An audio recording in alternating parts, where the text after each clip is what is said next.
Magandang umaga sa lahat ng mga Gigibers natin. And sa first time po tayong mapanood sa YouTube channel, thank you very much. Please subscribe, click mo na po yan Doc Digi. So, alright. Upcast 2 dekada ng saya. Ayan, so, ba't yung buko? Hindi namin yung foundation, pero this year's, namin yan, t-shirt na. Trace na po sa buko. Okay, ganito. So, sa lahat ng gusto mag-enroll, nag-offer po kami mula preschool, elementary, junior high school, senior high school, and college. So, we have 11 courses, and I'm the Dean of the College of Education. Yan. So, sa Edu, yan, maganda ang yung future. Basta, Upcast Edu, iba ka. Yan. So, mag-inquire lang kayo. Message nyo ako 0939-5254-311. Alright, okay. Balangan City tayo, Ibayo po. Okay, so sa Pampanga, Bataan, na gusto mag-college or looking for school, yan, consider nyo po ang Asia Pacific College of Advanced Studies. Guys. Bakit nga ba hindi ka pa rin pumapayat? Doc G, ba't ganyan topic mo? Hindi ba natin topic pero it's just the same. Kasi para sa akin, ang equivalent ng pagpayat ay tagumpay. Di ba?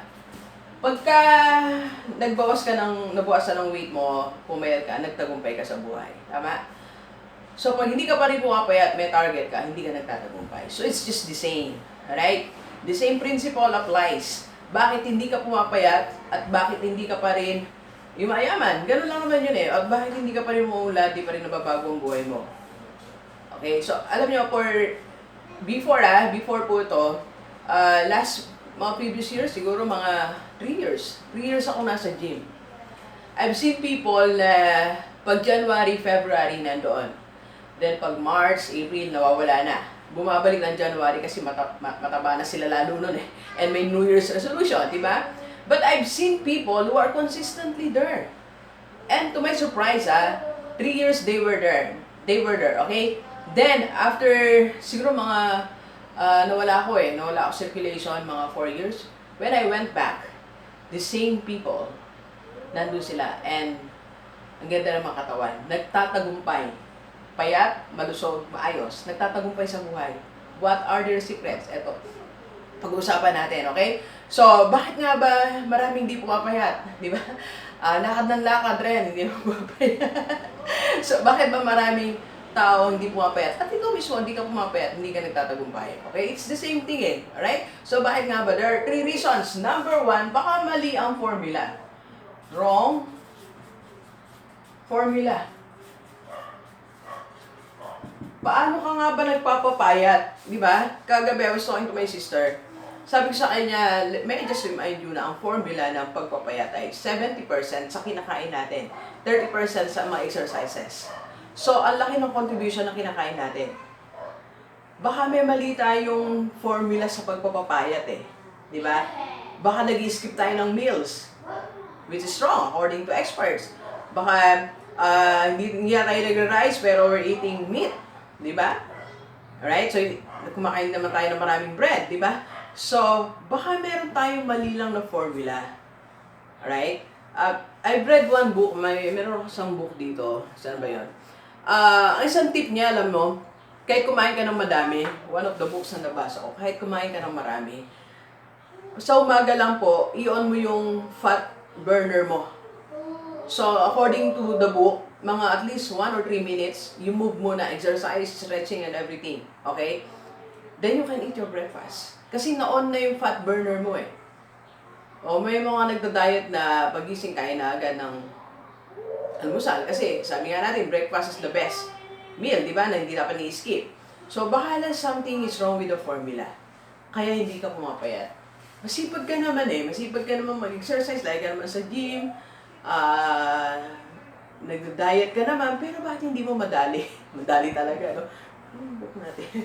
Ba't hindi mo madali, di ba? So, anong mali? Anong meron, di ba? Anong mali sa, natin, sa formula mo, okay? So, ganun din sa pagyaman, sa pagbabago ng buhay, sa pagiging successful. Baka may mali tayong formula. Baka ang ginagawa mo, you are working, that's so very hard, and yet, yung sweldo mo naman, ipinabibili mo lahat ng liabilities. Kagabi, topic natin is how to lessen your liabilities. Di ba? So, baka ganun yung nangyayari sa'yo. Na hindi mo alam na ginagastos mo na lahat pala ng pera mo. Di ba? Sabi ko nga, If you are working so hard, may side job ka, get the 30% of your side job. Yun yung pang-invest mo. Or baka mali din yung formula mo na hindi kayo mayaman kasi nga, ipon ka ng ipon na nawawala din naman.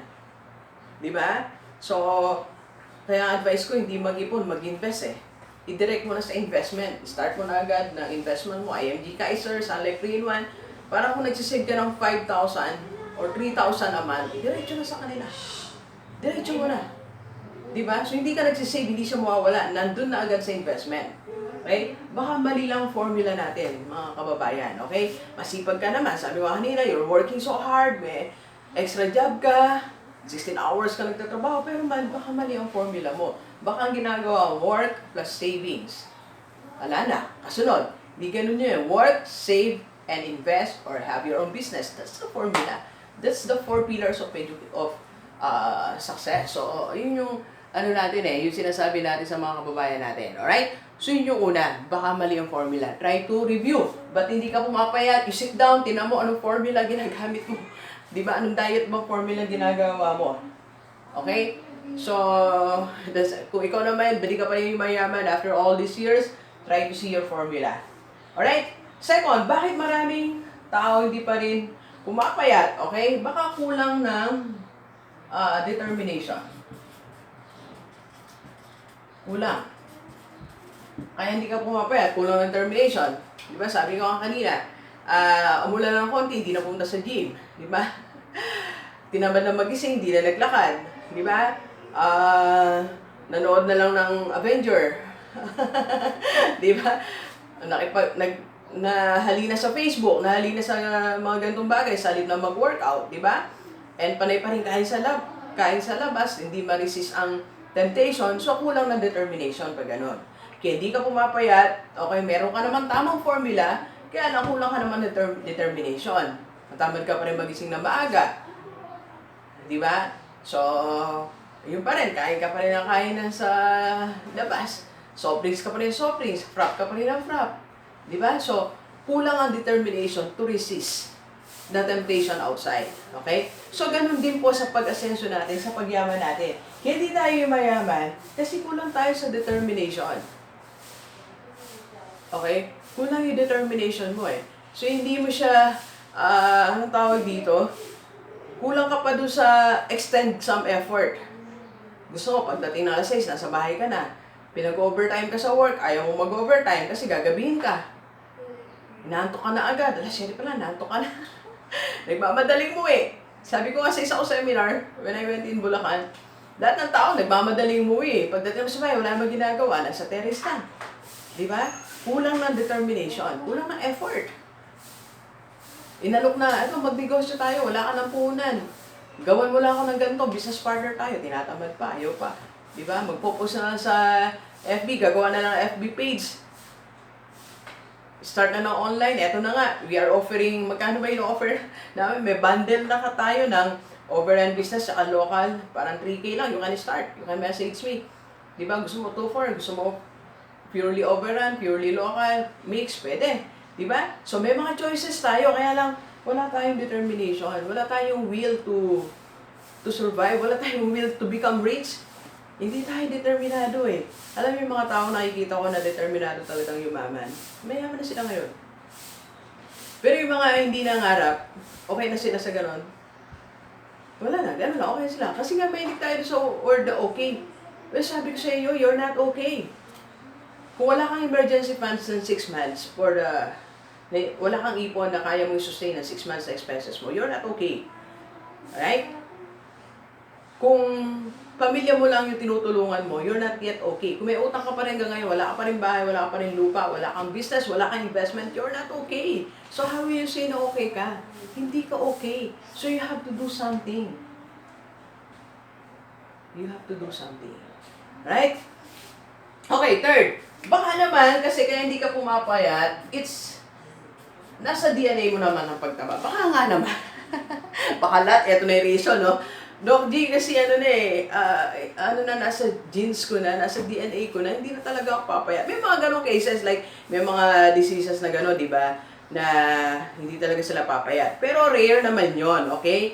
So, kaya yung isa sa mga reason, o baka rin ito, sinasabi mo ngayon sa atin, sa pamilya natin, kasi nasa DNA ko na di ako papayat, ba? So, pwede naman yon kung talagang yun na reason. Kasi I've seen a lot of people na nag-effort na talaga, then nagpa-check up. So, yun nga, kahit anong gawin nila, hindi na talaga sila papayat. Okay?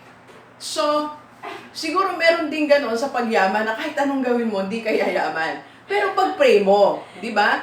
May miracle eh. Miracle happens. Yung baka pumayat ka pa rin. Pag pray mo kay Lord, sabi mo, Lord, gusto ko pong pumayat kasi insecure na ako. Kasi nga, basta Lord, bibigyan ni Lord yan eh. Kung sinasabi nila, hindi ka na talaga yayaman, ganyan ka na lang, ayan yung buhay mo, study mo sa buhay, pag pray mo, Lord, hindi ako naniniwala sa kanila, mas naniniwala ako sa iyo. Kasi John 10:10, and He will give you life and the abundance of it. Diba? So, kaya pwede kang pumayat, pwede kang yumaman. Alright, so, bakit hindi ka pa rin pumapayat? Kasi meron kang wrong formula, kulang sa determination, baka nga, hindi ka talaga papayat sa DNA. Pero, pwede, pag-pray. Okay? And second, bakit hindi ka pa rin yumayaman? The same principle, meron kang wrong formula, wala kang determination, at baka naniniwala ka sa mga sinasabi nila na hanggang dyan ka na lang, hindi ka yayaman and everything. Mali po ang mga yon. Because, God's design for you is to become rich, to be successful. Okay? So, kung gusto mo simulan ang pagpayat, hindi ang pagyaman, I can be your wealth coach. Tawagan mo ako. And if you want to start your e-commerce business, pwede mo akong kontakin. 0939-5254311. Alright, so, again, you can enroll sa Asia Pacific College of Advanced Studies. Mula preschool hanggang college kami, we have 11 courses. So, meron kaming BA-Com, BS-IT, BS-CREAM, BS Civil Engineering, meron kaming BSN, HRM, Tourism, BSBA, BSA, Customs Administration, and of course, BEd and BSEd major in English. Yan, tawagan mo lang ako or punta ka mismo sa office namin kung ikaw ay taga Pampanga, Zambales, or Bataan. Alright, so thank you very much, Geniverse. Enjoy the rest of the day and let's go, let's go!